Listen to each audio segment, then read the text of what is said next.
right, ladies and gentlemen, here we go with game number 1 between, oh my gosh, I'm so excited, Major against Thorzain. Major or Terran or Kitty, whoever you want to call it, Blaze, Princess, Shaniqua. Terran? Did you say Terran already? I already said Terran. Dang it. Rendezvous, Twinkle Dust, Fairy Farter. Yeah, I know all the AKAs, man. Jellyman? Yeah. I think that was one. That was one. Oh, Jingle Bells. Flash? Yeah, Gordon, Superman, Batman, and the Thor. Pepperoni. Don't forget that one. Yeah. Oh, and I'm sorry, Paper Toilet. Yes. Oh, yeah. Was that that was his November name, wasn't it? Last year? Yeah. Okay. But we'll just call him Juan because everybody in the scene, in the professional scene, knows him as Juan. It's hard to say, man. Can I call him something else? No. Dang it. Okay. You may not. But we have Mouse Thorzain, of course. This guy is a complete superstar. In the top left-hand corner is the red Terran. Bottom right-hand corner, we have the pink Terran Juan. And we already have a very, very different setup in builds. We see a barracks and a refinery for Thorzain, and neither of which from Juan.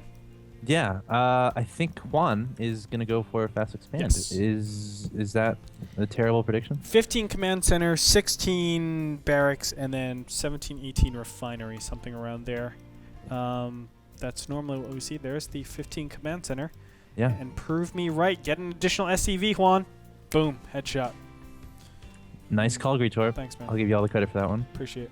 But yeah, not surprised by this at all. I mean, look at the rush distance, Gretorp. That's just like... It's pretty... You have to run a mile. You have to run all the way to your opponent's base, and then you have to attack. I wonder if they like set up camp in the middle of the map and then wait until they go attack later, just to get more energy, because that is a long way, man. It is, man. I mean, by the time you get all the way over, you don't want to attack. You want to run away because there's like, oh, I have fresh SCVs that can come and chase you. And that's the big problem. There's just too many SCVs at that point. What can you do? And there you go. That refinery goes up. Now, there's a lot of ways to actually proceed from here. You could get the second refinery and start teching as well. But what I think Juan is going to do is actually add on additional barracks. And I would actually venture to say 2 additional barracks. And actually, it looks like he's just going to wait for now, not put down anything. He does have to get that Orbital Command Center. I'm not sure why he gets the supply depot and the command center at the same time. This is very weird. I would have loved him to actually go up to a barracks again, because we can see he's 20 out of 30 at this point. Yeah. And now getting that supply depot, he'll be at 20 out of 38. And that supply depot comes at a just horrid time. He's actually going to get the factory. Think, if he actually went for a second refinery, this factory would be coming down a lot sooner. He would be able to press on a lot faster. Yeah. So a little bit of inefficiency coming out from Juan right now. Well, I think what he was trying to do there, he wants to disguise his stuff as much as he can. He only wants his opponent to see 2 supply depots and a barracks. I'm not sure if the timings on all those structures were completely in time with the standard timings for normal builds. But I don't think he wants Thorzain to know anything at all about his build beyond just the 2 supply depots, the barracks, and 1 marine. That's true. Right now, though, Thorzain he's saying something's up. And I don't think he really knows, because that supply depot timing, a lot of times if you're doing the very similar builds, the supply depots will come at the same time. We didn't see that at all. Thorzain should have taken that into account and said, I'm either going against something very, very macro heavy, or the complete opposite, very tech heavy, because this is such a weird time to have that one supply depot come up. And I'm wondering, if you look at a barracks, can you tell if it's supply blocked? Look at a barrack. No, I don't think so. I don't think so. Okay, because that could be one thing Thorzain saw, and maybe could have made some logical assumptions from that. But I don't know. Thorzain right now getting Cloak on the way, also a Banshee. So investing a lot into this early tech in this game. Looks like the SCV going to be roaming out to take a command center in the near future. I don't know why else that SCV would shell the natural expansion. But yeah, Thorzain going to be having Cloak Banshees on the way pretty soon here, and it looks like a Viking coming out for Juan. Yeah, and Juan, the magic number for him is 3 Vikings. He must get 3 Vikings in order to use a single scan and kill a Banshee. And I talk this over and over again. If your Vikings are directly like on top of the Banshee, you can scan directly in the center of that Banshee, and the 3 Vikings will kill the Banshee every single time. We'll see if he approaches that number. For now, he's actually not producing any more Vikings. There's that second Viking. It's so essential that you get additional Vikings at this stage in time, because I think Viking, Hellion, Marine is one of the strongest compositions you can go in this early game stage. It gives you the mobility and the power that you need to deal with any pressure in this beginning stage. Yeah, and Juan knows everything about these Banshees roaming around his main base with the Marines, and the Viking cloak goes down from that Banshee from Thorzain, and a scan going down from Juan. Will that Banshee go down, Gretorp? No, of course it will not. I think that's very unnecessary to actually scan right there. He's wasting a lot. Oh my gosh, and the second scan goes down. A great job from Juan. I think that was a mistake from Thorzain, actually. And Thorzain, he's going to switch it up. Units tapped. Do we see any more Banshees on the field? No. He's actually going 2 Ravens. Whoa. No, I'm sorry. Wrong person. He just went 1 Raven. It looks like Juan is the one that's getting a Raven. I'm like, oh my god, do we really see 2 Ravens at this point? No, we don't. My eyes deceive me at this point. But we do have aggression coming out from Thorzain. He is doing some Siege Tank Marine Raven pressure, and this push looks pretty powerful.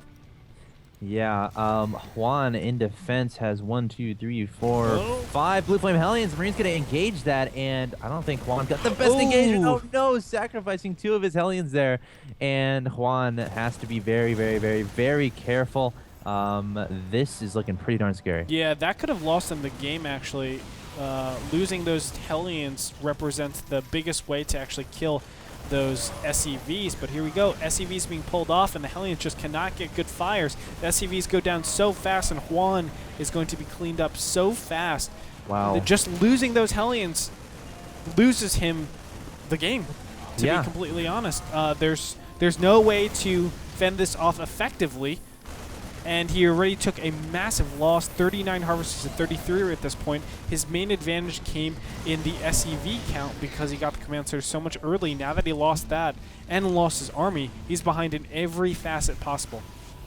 Yeah, he's going to be, he has an uphill battle ahead of him here. Thorzain taking down that natural expansion. Actually, the command center going to be getting away and going to be being, it's going to get repaired here in the main base. The question is, does Thorzain continue forward with this push? I think that would be a very bad idea. I would not be surprised to see him back away with those units, reconvene, and then attack again in the near future. Maybe once siege is done. Yeah, I don't know what he's actually doing. I think he's just going to wait for now. Nope, this is the problem. Here we go. The Hellion's pushing out and just burned to a crisp every single one of those Marines. Now, when do you see this? Hellion's taking out a tank. It takes quite a long time. That tank was able to get some good damage on those Hellions, kill a couple of them. But look at that, and additional expansion coming out from Thorzain. This is just wacky as heck, man. Yeah, I mean, he's definitely ahead. I don't think anyone can argue against that, but it's a little bit weird. Thorzain not backing up with those units, in essence, sacrificing them to those Hellions. But Juan going to be doing everything he can to get back into this game, obviously trying to do as much as he can, and Thorzain, again, getting that third. That's pretty wacky indeed. Are those minerals at the bottom of that ramp leading to the... if you look at Juan's base, there are minerals that are completely stopping your ability to actually go over there. You have to mine them out. There's only 15 apiece for each of these. Very easy to do, but it just opens up the map a little bit later in the game. As soon as you take your natural, of course, it just opens the map up. There are cute little rushes that you can do, but it is Terran versus Terran. We normally don't see those type of rushes in this beginning stage, especially with that nerf to the barracks, the 5-second nerf. Even though it seems so little, it represents a lot. That's so weird. I'm just trying to wrap my head around that. I've never seen that before. But hold on, I thought Thorzain coming forward with a lot of Marines and tanks, and this is looking pretty scary for Major once again. Yep, Major has to back up, but the siege mode has already begun. All these SCVs just being completely shelled out with this artillery fire. The tanks getting in here. Siege mode is done for Juan, but it's just not... It's not good for him. All these tanks look like they're going down. Finally, Thorzain will be cleaned up yet again. But income tab showing 52, 53 harvests now, 221. Juan in a terrible position. and it just gets worse and worse for him. Yep, losing a lot of SCVs there, as you said. Harvester count way ahead in Thorzain's favor, 55 to 23 at the moment. Has his third down. That is a planetary fortress, mining a bunch there, and in his main base, adding on a bunch of tech labs to those barracks. So going to be starting to get out upgrades for those Marines, I would imagine. I don't know if he's going to go for Marauders, but 2 medevacs on the way for Thorzain, also continuing to produce. Actually, is producing a lot of Marauders out of these barracks. So very interesting moves by Thorzain, but I'm pretty sure as long as he macros and doesn't make any more mistakes, he can be in a very favorable position in this game. I love this play, this transition coming out from Thorzain, going strictly to bio, knowing that his opponent and him have traded so much. He's saying, okay, well, I'm now going to take my advantage not only in the amount of armor I have, but in mobility, because there's right now a huge lull where Terran really can't do anything. He doesn't have the siege tanks to do anything. A lot of times you need just this mass siege tank to be able to hold all your position. We can see the main is actually very wide. You need a lot of turrets to cover this against drops or something like that. The natural is pretty exposed as well, coming from 2 sides, potentially if you mine this side, the top side out. Taking a third, where do you do it? I mean, you extend your perimeter so much more. You can take your third over here in the mid-right or over here where there's just about a 270-degree arc where you can be attacked. So there's a big problem going into this mid game, and I just think going the mobility route is the much stronger way to do that. He's actually keeping the siege tank count up and now taking his 4th base. Thorzain is just showcasing how to extend your lead on a map like this. Yeah, Thorzain playing this really well. Coming forward once again. High ground advantage, though, goes to Juan, but Thorzain's just going to pick everything up. Has to be careful. There are a lot of Vikings in the air. Does not want to get sniped down. And the tanks are going to be moving forward, sieging up once again. Scans going down from Thorzain, and this is a pretty tricky situation here, Gretorp. Yes, it is. You can see the Vikings trying to flank in case all of those medevacs actually go towards that natural. This is the problem, though, because it just exposes a lot of Major's units, in my opinion. Now it looks like he's trying to be a little bit cuter. Thorzain does get a couple of fires off from those siege tanks, but nothing too major. No pun intended. There. But, you know, Major, this is what I'm talking about. He's trying to take another base. Oh, these siege tanks are just going to be donated. And Major knows GG just from losing those 3 siege tanks. Yeah, not a misclick you want to make, especially considering how far behind Major was. I'm not sure if he saw the third. Yes, he saw the third, saw all those barracks being thrown up. I'm not sure what he saw those with. Maybe a scan? Yeah, I don't know, but maybe he scanned that and then GG'd. I don't know, but again, Thorzain playing that extremely well, wins game number 1, and he only needs one more win against Major to go to the round of 8. Yep. So let's go into game number 2 to see if Major can get back into this. He was just completely worked game number 1, but join us there. We'll be back after this break.